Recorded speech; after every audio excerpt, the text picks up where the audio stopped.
Hi friends, మీకు ఈ video నచ్చితే లైక్ చేయండి, సబ్స్క్రైబ్ చేయండి. గెస్ట్ అందులో రావడం పూర్తి తప్పటంతో తర్వాత రమాదేవి, హర్ష ఇద్దరు కూడా స్టేజ్ పైన నిల్చొని ఉంటారు. అప్పుడే వాళ్ళ అమ్మలు కేక్ తెచ్చి పెట్టడంతో వాళ్ళిద్దరు కేక్ కట్ చేయడానికి రెడీగా ఉంటారు. హర్ష, రమాదేవి ఒకరినొకరు చూసుకుంటూ చాలా సంతోషంగా కేక్ కట్ చేద్దామని కత్తిని కేక్ పైన పడతారు. అప్పుడే చామంతి వాళ్ళమ్మ శ్యామల పరిగెత్తుకుంటూ అక్కడికి వచ్చి కేక్ ఉన్న టేబుల్ని మొత్తం కూడా తోసి కిందకు పడేస్తూ ఉంటుంది. దాంతో వెంటనే రమాదేవి కోపంతో రగిలిపోతూ స్టేజ్ దిగి వచ్చి శ్యామలాని తిడుతూ ఉంటుంది.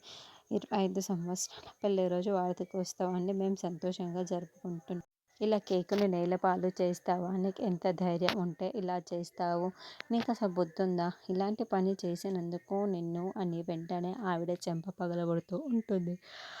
అందుకు శ్యామల పైన పడిపోకుండా చామంతి అడ్డుగా నిల్చుంది. అలా రమాదేవి చామంతి చెంప పగలగొడుతూ ఉంటుంది. దాంతో ప్రేమ్, హర్ష, రోజా, అరుణ్ అందరూ కూడా చాలా షాకింగ్గా చూస్తూ ఉంటారు. ఇక చామంతి చెంప పైన చేయి పెట్టుకొని చాలా బాధపడుతూ టెన్షన్ పడుతూ రమాదేవి వైపుకు చూస్తూ ఉంటారు. అసలు కేకును ఎందుకు కింద తోసేశారన్నది నెక్స్ట్ ఎపిసోడ్.